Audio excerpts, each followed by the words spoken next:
Hello दोस्तों, कैसे हो आप सभी। आशा करती हूँ आप सभी स्वस्थ होंगे। मैं आप सभी का अपने चैनल हिंदी क्लासेस में बहुत बहुत स्वागत करती हूँ। ठीक है भाई, तो आप सभी को पता है मैंने आप सभी के लिए चैप्टर वाइज सीरीज चला रखी है। ठीक है, 2 चैप्टर हमने कर लिए हैं, हम तीसरा चैप्टर करने लग रहे हैं भक्ति काल का। और भक्ति काल के मैंने आपको 97 क्वेश्चन करवा दिए हैं कंप्लीट। ठीक है, तो आज हम 98वां क्वेश्चन करेंगे। हर एक क्लास में हम 35 क्वेश्चन करते हैं भाई। ठीक है, तो देखते हैं। ढाई आखर प्रेम का पढ़े सो पंडित होए, यह पंक्ति किस कवि की है। तो ये पंक्ति हमें बताना भी किस कवि की है। तो एक कुतुबन, दो ईश्वरदास, तीन कबीरदास या डी जायसी। तो ये कबीरदास की पंक्ति है। ढाई आखर प्रेम का पढ़े सो पंडित होए भाई। आंसर सी हमारा बिल्कुल ठीक है। ढाई आकर प्रेम का पढ़े सो पंडित होए पंक्ति कबीरदास की है। कबीर कहते कि यह पुस्तक पढ़कर ज्ञान हासिल किया जा सकता है, परंतु व्यक्ति सिर्फ पुस्तक पढ़कर ईश्वर का साक्षात्कार नहीं कर सकता। ढाई अक्षर का एक शब्द है प्रेम। जो उसको पढ़ लिया यानी परमात्मा से जिन्हें प्रेम हुआ और उसका दर्शन पा लिया, वही वास्तव में क्या है भाई, पंडित है। आगे है अन्य कवियों की महत्वपूर्ण पंक्तियां। जो भी अन्य कवि है उनकी महत्वपूर्ण पंक्तियां हम देखते हैं। विधि कर चरित्र न जानू, जाने आनो, जो सिरजा सो जाहि नियानो। ये कुतुबन की पंक्ति है भाई। विधि कर चरित्र न जाने आनो, जो सिरजा सो जाहि नि जानो। ये कुतुबन की पंक्ति रहेगी। आगे है जय ही के बोल बिरह के धाया, कहू के ही भूख कहाँ ते छाया। ये जायसी की पंक्ति रहेगी भाई। आगे है 99वां क्वेश्चन है। 99 क्वेश्चन है गुरु नानक का जन्म कहाँ हुआ था। तो गुरु नानक का जन्म हमें बताना है कहाँ हुआ था। तो ए लुधियाना में, बी पटना में, सी तलवंडी में, डी अमृतसर में। तो गुरु नानक का जन्म भाई तलवंडी में हुआ था। सी ऑप्शन अपना बिल्कुल ठीक रहेगा। सी ऑप्शन अपना ठीक है। व्याख्या में देखते हैं। गुरु नानक का जन्म रावी नदी के किनारे स्थित तलवंडी नामक गांव में कार्तिक पूर्णिमा को एक खत्री कुल में हुआ था। तलवंडी का नाम आगे चलकर नानक के नाम पर ननकाना पड़ गया। गुरु नानक भक्ति काल में निर्गुण धारा की ज्ञानाश्री शाखा से संबंध रखते हैं। आचार्य शुक्ल लिखते हैं भक्ति भाव से पूर्ण होकर वे भजन गाया करते थे। उनका संग्रह गुरु ग्रंथ साहिब में किया गया है। ठीक है, देखो भाई आचार्य शुक्ल जी ने गुरु नानक जी के विषय में क्या लिखा है। भक्ति भाव से पूर्ण होकर वो भजन गाया करते थे। उनका संग्रह कहाँ है भाई, गुरु ग्रंथ साहिब में है भाई, उन भजनों का संग्रह। आगे है नेक्स्ट क्वेश्चन। बिठोवा का भक्त किसे माना जाता है। भाई बिठोवा का भक्त किसे माना जाता है ये हमें बताना है। तो ए रहीम, बी सूरदास, तीन मीराबाई, चार नामदेव। तो बिठोवा का भक्त भाई नामदेव को माना जाता है भाई।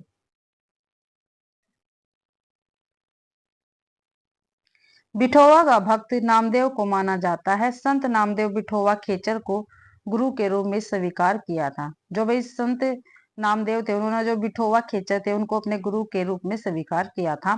संत नामदेव का वारकरी पंथ यानी वारकरी संप्रदाय आज तक उत्तरोत्तर विकसित हो रहा है।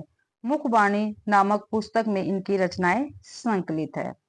मीराबाई ने रैदास को अपना गुरु माना। सूरदास गौ घाट पर वल्लभाचार्य से दीक्षा ली। सूरदास ने किस पे ली थी भाई, वल्लभाचार्य से दीक्षा, यानी इनके गुरु थे ये। फिर गोवर्धन पर्वत पर गए और श्रीनाथ की सेवा में लग गए। ये सूरदास के विषय में था। नेक्स्ट क्वेश्चन है 101वां। श्रृंगार रस के घोर विरोधी कौन से संत कवि हैं। भाई श्रृंगार रस के घोर विरोधी पूछा है, सबसे विरोधी कौन से संत कवि हैं। तो एक मलुकदास, दो सॉरी बी कबीरदास, सी सुंदरदास या डी रैदास। तो भाई सुंदरदास क्या है, श्रृंगार रस के घोर विरोधी संत कवि हैं। व्याख्या में देखते हैं। सुंदरदास श्रृंगार रस के घोर विरोधी संत थे। सुंदरदास दादू दयाल के शिष्य थे। किसके थे सुंदर दयाल, शिष्य दादू दयाल के। ये निर्गुण मार्गियों में एकमात्र संत थे जो शिक्षित थे। ठीक है भाई, देखो इनके लिए महत्वपूर्ण लाइन है ये। भाई जो ये सुंदरदास है ये जो संत थे उनमें ये क्या थे, शिक्षित थे वे। अर्थात व्याकरण रीति आदि से परिचित इन्होंने लिखा। रसिक प्रिया रस मंजरी और सिंघा रही है जानी, चतुराई करी बहुत विधि विषय बयानी आनी। तो ये सुंदरदास की पंक्तियां हैं। सुंदरदास की दो रचनाएं हैं भाई। सुंदर विलास में 34 अंग है, ज्ञान समुद्र में 35 उल्लास है भाई। ठीक है, सुंदरदास की दो रचनाएं कौन कौन सी है, सुंदर विलास और ज्ञान समुद्र। सुंदर विलास में भाई 34 अंग है और ज्ञान समुद्र में 35 उल्लास है। इनकी रचनाओं का संकलन पुरोहित हरिनारायण शर्मा ने सुंदर ग्रंथावली नाम से 2 भागों में किया है भाई। ठीक है, किसने किया है, सुंदर ग्रंथावली नाम से इनकी जो रचनाएं हैं उनका संकलन तो पुरोहित हरिनारायण शर्मा ने भाई। 102वां क्वेश्चन है, कबीर की उल्टबासियों में कौन सा रस प्रमुख है। जो कबीर है इनकी उल्टबासियों में भी कौन सा रस प्रमुख है, ये हमें बताना है। तो ए वियोग, बी करुण, सी शांत, डी अद्भुत। तो भाई कबीर की उल्टबानियों में अद्भुत रस प्रमुख है, डी ऑप्शन अपना ठीक रहेगा। व्याख्या में देखते हैं, कबीर की उल्टबासियों में अद्भुत रस प्रमुख है, सीधे साधे न रहकर घुमावा फिराकर उल्ट कर कविता के माध्यम से कही हुई बात अर्थात व्यंजना उल्टबासी कहलाती है। संतों और विशेष रूप से कबीर ने अनेक उल्टबासियों की रचना की भाई। नेक्स्ट क्वेश्चन है, देखते हैं भाई कहाँ पे पहुंच गए।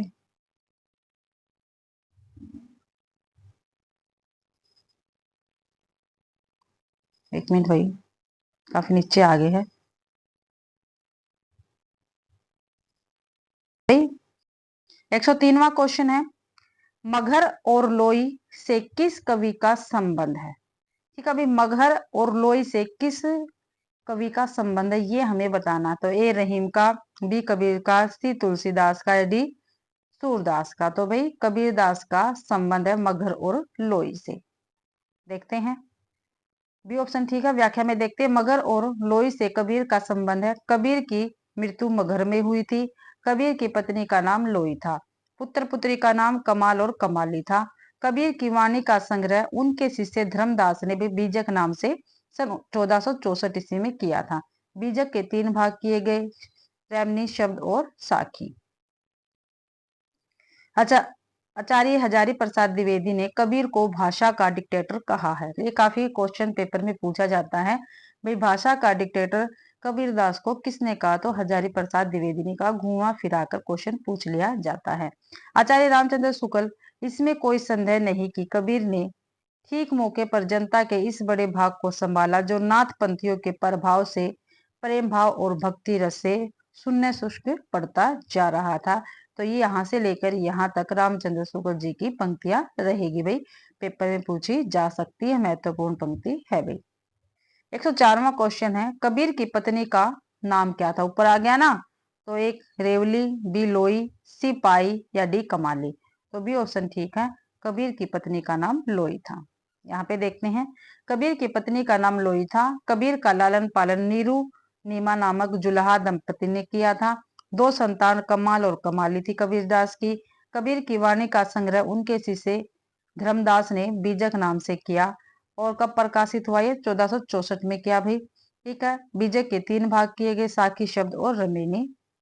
डॉक्टर बच्चन सिंह हिंदी भक्ति काव्य का प्रथम क्रांतिकारी पुरस्कर्ता कबीर है। ठीक है, तो डॉक्टर बच्चन सिंह भाई कबीर को प्रथम क्रांतिकारी पुरस्कर्ता मानते हैं। आचार्य हजारी प्रसाद द्विवेदी ने कबीर को भाषा का डिक्टेटर कहा है। 105वां क्वेश्चन है, निम्न में से कौन सी प्रवृत्ति संत काव्य की नहीं है। भाई प्रवृत्ति से क्वेश्चन हर बार पेपर में आता है, तो प्लीज प्रवृत्तियां हर एक युग की आपको करके जानी है। तो एक गुरु की महिमा कौन सी नहीं है इसमें, ये बताना प्रवृत्ति। गुरु की महिमा, बी रहस्यवादी भावना, सी वर्ण व्यवस्था को प्रोत्साहन, डी ब्राडम्बरों का खंडन। तो सी ऑप्शन ठीक रहेगा, वर्ण व्यवस्था को प्रोत्साहन इस युग में बिल्कुल नहीं दिया गया भाई, संत काव्य में बिल्कुल भी नहीं मिला है। सी ऑप्शन ठीक है, वर्ण व्यवस्था को प्रोत्साहन संत काव्य की प्रवृत्ति नहीं है, जबकि संत काव्य की प्रवृत्तियां है। देख लेना ध्यान से, गुरु की महत्ता, रहस्यवादी भावना, ब्राडम्बरों का खंडन, जाति पाति का विरोध और प्रेम की महत्ता, ये भी संत काव्य की प्रवृत्तियां है, आप कहीं पे नोट कर सकते हैं। 106वां क्वेश्चन है, अजगर करे न चाकरी पंछी करे न काम, दास मलुका कह गए सबके दाता राम। यह पंक्ति किस कवि की है? तो ये मलुकदास की, बी सूरदास की, सी गुरु नानक देव की या ए निराला की। तो ये पंक्तियां भी मलुकदास की रहेगी। अजगर करे न चाकरी पंछी करे न काम, मलुकदास की पंक्तियां हैं। मलुकदास के शिष्य मथुरा दास थे। कौन थे भाई मलुकदास के शिष्य? मथुरा दास थे, जिन्होंने मलुक परचय लिखा। क्या लिखा भाई? मलुक परचय लिखा। इनके ग्रंथ अवधी और ब्रज में लिखे गए। किनके? मलुकदास के। भी अवधी भाषा में भी इनके ग्रंथ मिल जाएंगे और ब्रज में भी। इनके निम्न ग्रंथ हैं ज्ञान बोध, रतन खान, भक्त वाछावली, राम अवतार, लीला आदि। ये सभी मलुकदास के ग्रंथ है भाई। ज्ञान बोध, रसखान, भक्त वाछावली, रामावतार, लीला। गुरु नानक देव द्वारा रचित निम्न ग्रंथ है जपू जी, आशा दीवार, नसीहतनामा, खड़ी बोली में है भाई ये, और सोहिला। ये गुरु नानक देव के ग्रंथ रहेंगे। 107वां क्वेश्चन है, निर्गुण भक्ति कवि। भाई निर्गुण भक्त कवि नहीं है। इनमें से कौन सा ऐसा है जो निर्गुण भक्त कवि नहीं है? तो ए रैदास, बी कबीरदास, सी दादू या डी रामानुजाचार्य। तो रामानुजाचार्य भी निर्गुण भक्त कवि नहीं है। डी ऑप्शन ठीक है। श्री रामानुजाचार्य निर्गुण भक्त कवि नहीं है, बल्कि रामा भक्ति शाखा के आचार्य है। ठीक है, राम भक्ति शाखा के आचार्य है रामानुजाचार्य। इन्होंने श्री संप्रदाय तथा विशिष्टाद्वैतवाद की स्थापना की थी रामानुजाचार्य ने। जबकि रैदास, कबीरदास तथा दादू तीनों ही निर्गुण भक्ति धारा के ज्ञानाश्री शाखा के कवि है भाई। 108वां क्वेश्चन, निम्नलिखित में से कौन संत कवि नहीं है? संत कवि पूछा भी कौन नहीं है? तो ए दादू, बी सुंदरदास, सी कबीरदास या डी श्रीधर पाठक। तो श्रीधर पाठक ही भाई क्या है? संत कवि नहीं है। दादू, सुंदरदास, कबीरदास ये तीनों ही संत कवि है भाई। और इसमें क्वेश्चन ने पूछ रखा था इनमें से कौन सा संत कवि नहीं है। व्याख्या में देख लेते हैं इसको। श्रीधर पाठक संत कवि नहीं है, बल्कि आधुनिक युग के खड़ी बोली के प्रथम सवस्थावादी कवि है। जबकि दादू दयाल, सुंदरदास, कबीरदास संत काव्य धारा के कवि हैं। ठीक है, श्रीधर पाठक कौन है भाई? आधुनिक युग के खड़ी बोली के प्रथम स्वच्छंतावादी कवि। भाई स्वच्छंतावादी कवि है श्रीधर पाठक आधुनिक युग के। 109वां क्वेश्चन है, निम्नलिखित में से कौन ज्ञानाश्री शाखा के कवि नहीं है? ज्ञानाश्री शाखा के कवि नहीं है, ये पूछा भाई। तो कबीर, कुतुबुन, रैदास या डी दादू। तो भी ऑप्शन ठीक है। जो कुतुबुन है वो ज्ञानाश्री शाखा के कवि नहीं है। कुतुबुन ज्ञानाश्री शाखा के कवि नहीं है, बल्कि ये प्रेम मार्गी यानी सूफी शाखा के प्रमुख कवि हैं। अवधी भाषा में रचित मृगावती इनकी प्रसिद्ध रचना है। कौन सी है इनकी? मृगावती। कुतुबुन की मृगावती अवधी भाषा में है भी, ध्यान रखना है। असाइद, मुल्ला दाऊद, दामोदर कवि, जायसी, उस्मान, शेख नबी, कासिम शाह, नूर मोहम्मद आदि प्रमुख प्रेम मार्गी या सूफी का कवि है भैया। प्रमुख ज्ञान मार्गी कवि है कबीरदास, नामदेव, रैदास, गुरु नानक, दादू दयाल, मलुकदास, सुंदरदास इत्यादि। ये क्या है? ज्ञान मार्गी संत कवि हैं। 110वां क्वेश्चन है, कबीर परचई के रचनाकार कौन है? भाई जो कबीर परचई है इसके रचनाकार कौन है ये हमें बताना है। तो नाभादास, अनंतदास, धर्मदास,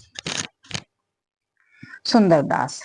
कबीर परचई के पूछा है तो अनंतदास है भाई कबीर परचई के रचनाकार। बी ऑप्शन ठीक है। कबीर परचई के रचनाकार अनंतदास है। नाभादास की रचना भक्तमाल, अष्टयाम। भक्तमाल में 200 कवियों का जीवन वृत्त और उनकी भक्ति की महिमा सूचक बातों को 316 छप्पों में लिखा गया है। ठीक है भाई। भक्तमाल में अष्टयाम, अवधि और ब्रज भाषा में दोहा, चौपाई शैली में राम सीता का वर्ण हुआ भाई अष्टयाम में।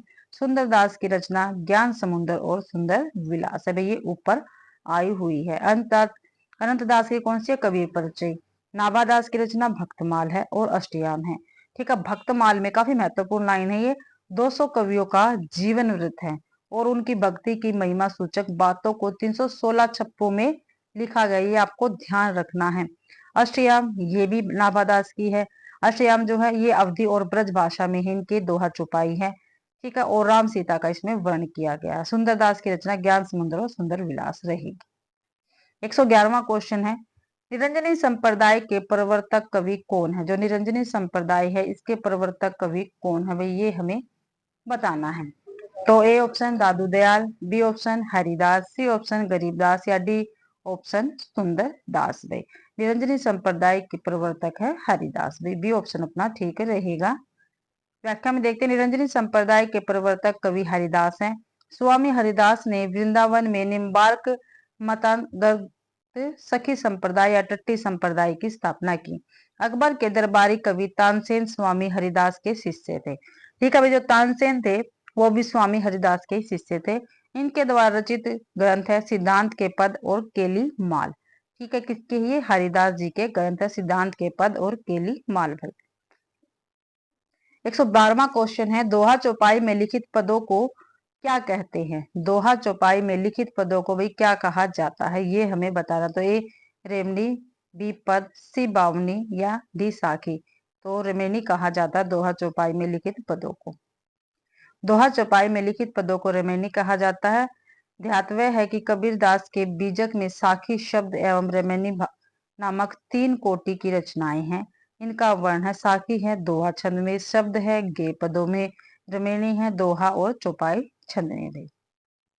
113वां क्वेश्चन है, दशरथ सुत्ती हूँ लोक बखाना, राम नाम का मरम है आना। इन पंक्तियों के माध्यम से कबीर क्या कहना चाहते हैं? तो क्या कहना चाहते हैं देखते हैं। मैं राम नाम का मरम जानता हूँ, मेरे राम नाम का मरम कुछ और है। दशरथ के पुत्र का वर्ण तीनों लोक में होता है। दशरथ पुत्र राम की महिमा अपरम पार है भाई। तो यहाँ पे देखते हैं इसको, तो इसका भी बी ऑप्शन बिल्कुल ठीक रहेगा। दशरथ सुती हूँ लोक बखाना, राम नाम का मरम है आना। इन पंक्तियों के माध्यम से कबीरदास कहना चाहते हैं कि मेरे राम नाम का मरम यानी भेद कुछ और है। दशरथ पुत्र राम सगुण भक्ति केंद्र में है, वे शरीरधारी है तथा गुणों के माध्यम से उनकी प्राप्ति संभव है। परंतु कबीर के राम क्या है? गुणातीत है एवं घट घटवासी है, ज्ञान के अभाव में उनकी प्राप्ति संभव नहीं है भाई। 114वां क्वेश्चन है, कबीर के निर्गुण पंथ का आधार भारतीय वेदांत और सूफियों का प्रेम तत्व है। क्या है भाई? कबीर के निर्गुण पंथ का आधार भारतीय वेदांत और सूफियों का प्रेम तत्व है। यह विचार किसका है? तो किसका है ये? तो रामचंद्र शुक्ल का, राहुल संस्कृत्यायन का, हजारी प्रसाद द्विवेदी का, डी गोविंद त्रिगुणायत का। तो ए ऑप्शन ठीक है। कबीर के निर्गुण पंथ का आधार भारतीय वेदांत और सूफियों का प्रेम तत्व है, ये रामचंद्र शुक्ल जी का कथन रहेगा भाई। अपने इतिहास ग्रंथ हिंदी साहित्य का इतिहास में आचार्य शुक्ल ने लिखा है, ज्ञान मार्ग की बातें कबीर ने हिंदू साधु सन्यासियों से ग्रहण की, जिसमें सूफियों के सत्संग से उन्होंने प्रेम तत्व का मिश्रण किया और अपना एक अलग पंथ चलाया भाई। 115वां क्वेश्चन है, इनमें से कौन संत कवि नहीं है? संत कवि नहीं है, ये हमें बताना है। तो देखते हैं, कबीरदास, तुलसीदास, सुंदरदास, मलुकदास। तो भाई तुलसीदास क्या है? संत कवि नहीं है। ठीक है, बी ऑप्शन ठीक है। दिए गए कवियों में तुलसीदास संत कवि नहीं है। तुलसीदास रामाश्री शाखा के प्रतिनिधि कवि है। आचार्य रामचंद्र शुक्ल ने भक्ति काल को 4 शाखाओं में बांटा है। यह कितनी शाखाओं में बांटा? भी 4 शाखाओं में बांटा, काफी महत्वपूर्ण है ये। जिसके ज्ञानाश्री शाखा को संत काव्य धारा कहा जाता है। ठीक है, ज्ञानाश्री शाखा को क्या कहते हैं? संत काव्य धारा कहते हैं। 4 शाखाएं एवं उनसे संबंधित कवि इस प्रकार है। चारों शाखाएं नीचे दे रखी है और उनसे संबंधित कवि भी। तो ज्ञानाश्री शाखा के कवि कौन कौन से हैं? कबीर, रैदास, सुंदरदास, मलुकदास, दादू दयाल, गुरु नानक, सिंगा, हरिदास, निरंजनी, बाबा लाल इत्यादि। भाई ये ज्ञानाश्री शाखा के कवि रहेंगे।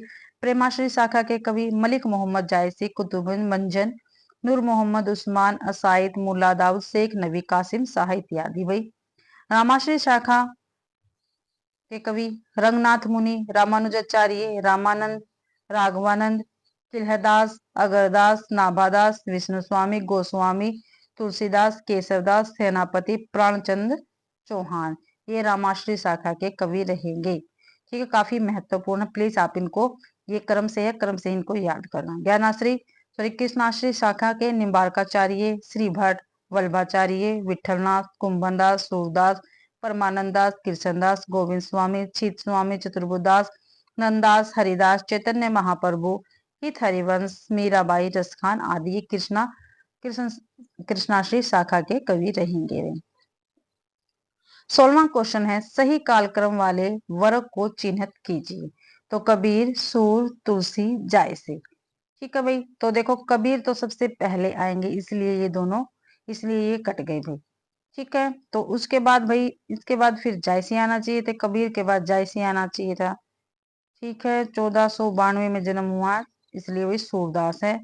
ठीक है, फिर जायसी है, फिर तुलसीदास है, तो बी ऑप्शन ठीक रहेगा। यहाँ पे देखते हैं, कबीर का जन्म 1398 में हुआ, सूरदास का 1478 में हुआ, जायसी का 1492 या हिजरी 900 आचार्य शुक्ल के अनुसार है भैया, और तुलसीदास का 1532 में जन्म हुआ था। आपको ध्यान रखना है, कबीर का 1398, सूरदास को 1478, जायसी का 1492, तुलसी का 1532 में। आगे देखते हैं,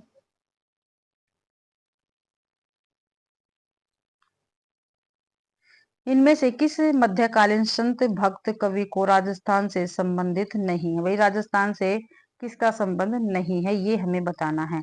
तो ये दादू दयाल का, नागरीदास का, संत पीपा का, डी मलुकदास का। तो भाई दादू दयाल का भी संबंध नहीं है और मलुकदास का भी नहीं है, ए और डी दोनों ठीक है। ए और डी ठीक है। मध्यकालीन संत भक्ति कवियों का जन्म स्थल या कार्य इस प्रकार है, कवि और संबंधित स्थान। भाई दादू दयाल अहमदाबाद जन्म स्थान है, मलुकदास इलाहाबाद जन्म स्थान है, संत पीपा राजस्थान जन्म स्थान है भाई, नागरीदास राजस्थान जन्म स्थल है भाई इनका। ये 118वां क्वेश्चन है, इनमें से किस कवि का संबंध संत काव्य से नहीं है। ठीक है भाई, संत काव्य से कौन से गुरु का संबंध नहीं है। तो अगरदास, रैदास, कबीर, धन्ना।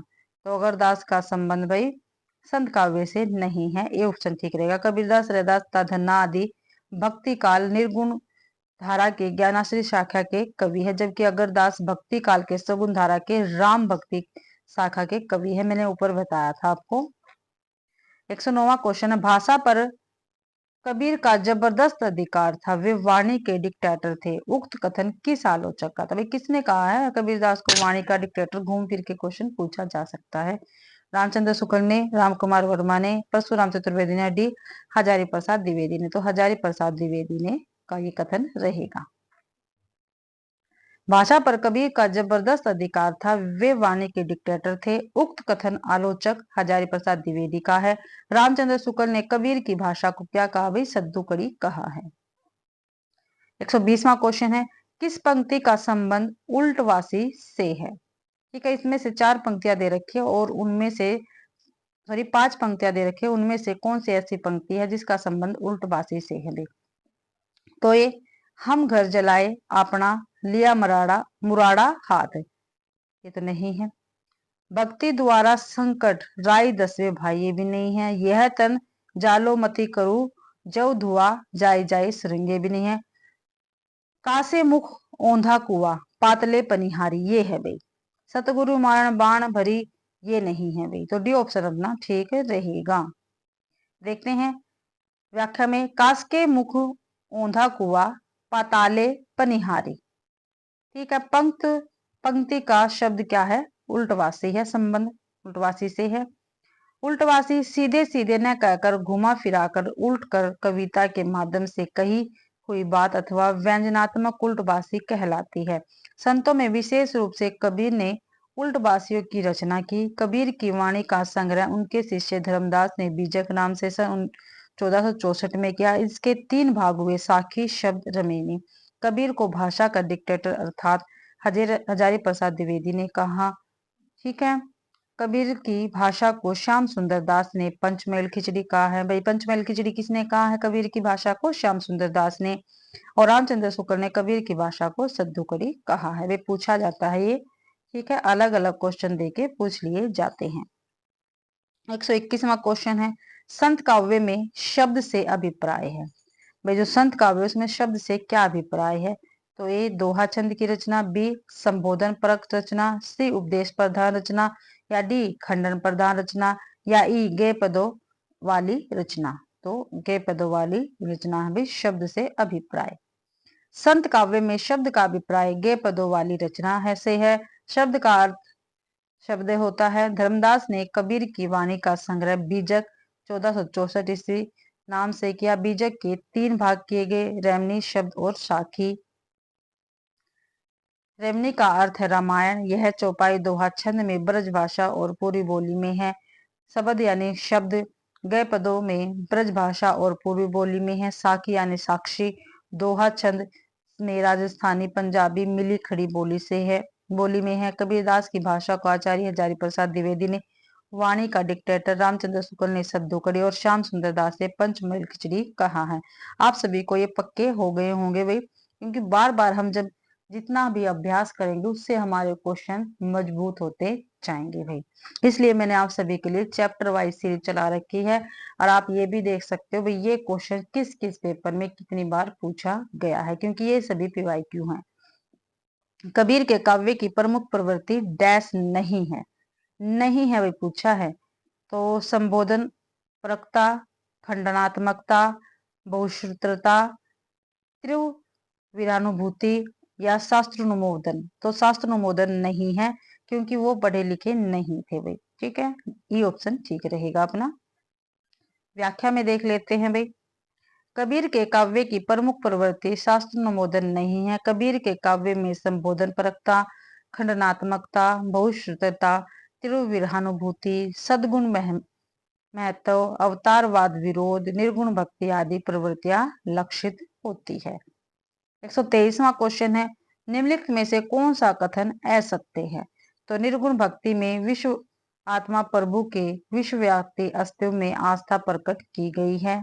असत्य कथन पूछा है भाई, ये ठीक है। निर्गुण भक्त वर्ण व्यवस्था के पक्षधर नहीं थे। ठीक है। निर्गुण भक्ति में लीला का महात्म्य था, ये क्या है? गलत है भाई, था ही नहीं इसमें। तो निर्गुण भक्त सत्य के शोधक थे भी। ठीक है, सी ऑप्शन यानी असत्य पूछा तो सी ठीक रहेगा अपना। निर्गुण भक्ति में लीला का महात्म्य है, यह कथन असत्य है। निर्गुण भक्ति में विश्वात्मा प्रभु के विश्वव्यापी अस्तित्व में आस्था प्रकट की गई है। निर्गुण भक्त वर्ण व्यवस्था के पक्षधर नहीं थे। निर्गुण भक्त सत्य के शोधक है, ये सभी कथन सत्य हैं भाई। 124वां क्वेश्चन है, मध्यकालीन संत काव्य पर निम्नलिखित में से किसका प्रभाव नहीं है? क्या भाई जो मध्यकालीन संत काव्य था उस पर किसका प्रभाव नहीं है, ये हमें बताना है। तो ये नाथ साहित्य का, भी उपनिषद का, सी अद्वैत दर्शन का, या डी जैन साहित्य का। तो डी ऑप्शन ठीक है। मध्यकालीन संत काव्य पर जैन साहित्य का प्रभाव नहीं था भाई। मध्यकालीन संत काव्य पर जैन साहित्य का प्रभाव नहीं था। नाथ साहित्य, उपनिषद, अद्वैत दर्शन, इन सभी का प्रभाव मध्यकालीन संत काव्य पर था भाई। 125वां क्वेश्चन, कबीर के संदर्भ में निम्नलिखित में से कौन सा कथन असत्य है? कबीर के संबंध में पूछा भाई, कौन सा शब्द क्या है? असत्य है। तो देखते हैं। कबीर के काव्य में दाम्पत्य के घोतक प्रतीकों का सुंदर प्रयोग हुआ है। काव्य रचना कबीर का प्रथम लक्ष्य था। ठीक है। कबीर के काव्य में रहस्यवाद मिलता। कबीर ने समाज में व्याप्त पाखंडों का पुरजोर विरोध किया है भाई। तो अपना तो भाई बी ऑप्शन ठीक है। ठीक है, काव्य रचना कबीर का प्रथम लक्ष्य था, ये क्या है? असत्य है। असत्य इस क्वेश्चन में पूछ रखा था। व्याख्या में देख लेंगे ऊपर। कबीर के संदर्भ में काव्य रचना कबीर का प्रथम लक्ष्य था, यह कथन असत्य है। कबीर के काव्य में दाम्पत्य के घोतक प्रतीकों का सुंदर प्रयोग हुआ है। कबीर के काव्य में रहस्यवाद मिलता है। कबीर ने समाज में व्याप्त पाखंड का पुरजोर विरोध किया है, ये सभी कथन कबीर के संदर्भ में सत्य है। 126वां क्वेश्चन है, संत काव्य के संदर्भ में कौन सा कथन गलत है? संत काव्य के संबंध में कौन सा कथन गलत है वो हमें बताना है। तो संत काव्य आत्मानुभूति पर अधिक बल देता है, बिल्कुल ठीक है। संत काव्य में धार्मिक रूढ़ियों और परंपराओं के अंधानुकरण का विरोध है, ये भी ठीक है। संत काव्य में शास्त्रीय ज्ञान को परम आवश्यक माना गया, नहीं भाई ये नहीं है। ठीक है। संत काव्य की भाषा जन सामान्य की भाषा, ये बिल्कुल ठीक है। तो इसमें गलत पूछा गया, गलत सी है, इसलिए हमारा सी ऑप्शन बिल्कुल ठीक रहेगा। संत काव्य के संदर्भ में संत काव्य में शास्त्रीय ज्ञान को परम आवश्यक माना गया, ये कथन गलत है। संत काव्य आत्मानुभूति पर अधिक बल देता है। संत काव्य में धार्मिक रूढ़ियों और परंपराओं के अंधानुकरण का विरोध है। संत काव्य की भाषा जन सामान्य की भाषा, यह कथन संत काव्य के संदर्भ में सही है भाई। 127वां क्वेश्चन देख लेते हैं। पार ब्रह्मा के तेज का कैसा है अनुमान, कहिबे को शोभा नहीं देखे ही प्रमाण। सरयू में संकलित उक्त काव्य पंक्तियां किस कवि की हैं? तो तुलसीदास की, रहीम की, कबीर की, सेनापति की। तो ये कबीर की पंक्तियां हैं भाई। पार ब्रह्मा के तेज का कैसा है अनुमान, कभियों को शोभा नहीं देखा ही परमार। सरयू में संकलन उपयुक्त काव्य पंक्तियां कबीर की है। कबीर की रचना साकी शब्द रमेनी रहेगी। 128वां क्वेश्चन है, दादू दयाल का जन्म कहाँ हुआ था भाई? तो दादू दयाल का जन्म कहाँ हुआ था? अहमदाबाद में, बीकानेर में, मारवाड़ में या जयपुर में? तो भाई अहमदाबाद में हुआ था इनका जन्म भाई। ये ऑप्शन बिल्कुल ठीक रहेगा। दादू दयाल का जन्म 1544 ईस्वी में अहमदाबाद में हुआ था। दादू दयाल के संप्रदाय को ब्रह्म समाज संप्रदाय या परम ब्रह्मा संप्रदाय नाम से भी जाना जाता है। दादू दयाल की वाणियों का सर्वप्रथम संपादन उनके शिष्य संत दास और जगत दास ने हरडे हरडे वाणी शीर्षक से किया था। किस किसने? संत दास और जगन दास ने। पुनः रज्जम ने अंगवधु शीर्षक से इनका संपादन किया गया। 129वां क्वेश्चन है, साधना के 3 अवयव बताए गए हैं, कर्म, ज्ञान और तंत्र, मन, भक्ति या वाणी? तो वाणी भक्ति, कर्म, ज्ञान और भक्ति, ये साधना के 3 अवयव बताए गए हैं भाई। 130वां क्वेश्चन है, निम्नलिखित में से कौन सी कबीर की वाणी की विशेषता नहीं है? नहीं पूछा भाई। तो संसार की अनियतता, मूर्ति पूजा, तीर्थयाटन आदि का महत्व, हृदय की शुद्धता, हिंदुओं को फटकार। तो बी ऑप्शन अपना ठीक रहेगा भाई। मूर्ति पूजा, तीर्थाटन आदि का महत्व कबीर की वाणी की विशेषता नहीं है, बल्कि कबीर ने इन सब धार्मिक आडंबरों की घोर निंदा की है। दृष्टव्य है कि आत्ममारी पखानिये पूजिन उनमें उहजो ज्ञाना। 131वां क्वेश्चन है, कबीर ने अपने निर्गुण पंथ में वह कौन सा तत्व शामिल किया है जिसका नाथ पंथ में अभाव है? ठीक है भाई, कबीर ने अपने निर्गुण पंथ में वह कौन सा तत्व शामिल किया जिसका नाथ पंथ में अभाव है? तो ये भारतीय वेदांत और सूफियों का प्रेम तत्व, रागात्मक तत्व से रहित साधना, हृदय पक्ष शून्य समानता, अंत साधनाओं का मार्ग, तांत्रिक विधान। तो भाई ये ऑप्शन अपना ठीक है, भारतीय वेदांत और सूफियों का प्रेम तत्व, ठीक है, इसमें अभाव था। कबीर ने अपने निर्गुण पंथ में भारतीय वेदांत और सूफियों का प्रेम तत्व शामिल किया जिसका नाथ पंथ में क्या था? अभाव था भाई। 132वां क्वेश्चन है, निम्नलिखित में से कौन सा कथन कबीर के संबंध में उचित नहीं है? तो उचित नहीं है वो बताना कबीर के संबंध में। राम रहीम की एकता का उपदेश दिया, बिल्कुल ठीक है। उन्होंने कर्म कांड को प्रधानता देने वाले को खरी खरी सुना, ये भी ठीक है। उन्होंने सूफियों से प्रेम तत्व लिया है, ये भी ठीक है। उनमें राम वैष्णव के राम ही थे, ये क्या है? गलत है। डी ऑप्शन ठीक है, इसमें गलत पूछा था तो डी ऑप्शन ठीक है भैया। उनके राम वैष्णव के राम ही थे, ये कथन कबीर के संबंध में उचित नहीं है। कबीर ने अत्यंत स्पष्ट कहा है, दशरथ सुतु तिहु लोक बखाना, राम नाम का मरम है आना। जबकि अन्य सभी विकल्प कबीर के संबंध में उचित है भाई। और आज की क्लास का ये अपना लास्ट क्वेश्चन रहेगा, निम्नलिखित में से कौन सी नानक की रचना नहीं है? ग्रंथ साहिब, आशा दीवार, रहीराज, सिद्धांत पंचमाला। तो सिद्धांत पंचमाला है वो नानक की रचना नहीं है भाई। दी गई रचनाओं में सिद्धांत पंचमात्रा गुरु नानक देव की रचना नहीं है। गुरु नानक देव सिख संप्रदाय के मूल प्रवर्तक एवं आदि गुरु थे। इनकी प्रमुख रचनाएं हैं जपू जी, आशा दीवार, रहीरास और सोहिला। तो इसी के साथ भाई आज के अपनी क्लास के 35 क्वेश्चन कंप्लीट होते हैं। आशा करती हूँ भाई आप सभी को ये क्लास पसंद आई होगी। अगर आप सभी को ये क्लास पसंद आती है तो प्लीज मेरी वीडियो को ज्यादा से ज्यादा शेयर करें, लाइक करें और कमेंट करना बिल्कुल भी ना भूले भाई। और मेरे चैनल को भी सब्सक्राइब आप जरूर से जरूर करें, ठीक है। और भाई मेरा एक टेलीग्राम चैनल है, आप उसको भी ज्वाइन कर सकते हैं। मैंने सभी प्लेलिस्ट जितने भी मैंने बना रखी थी उनका लिंक मैंने टेलीग्राम चैनल पर शेयर कर दिया है। जिस बच्चे को जो भी प्लेलिस्ट देखनी है तो आप वहां पे जाके देख सकते हैं। और चैनल को आप ज्वाइन जरूर से जरूर करना भी। आप सभी का मेरी क्लास देखने के लिए बहुत बहुत धन्यवाद।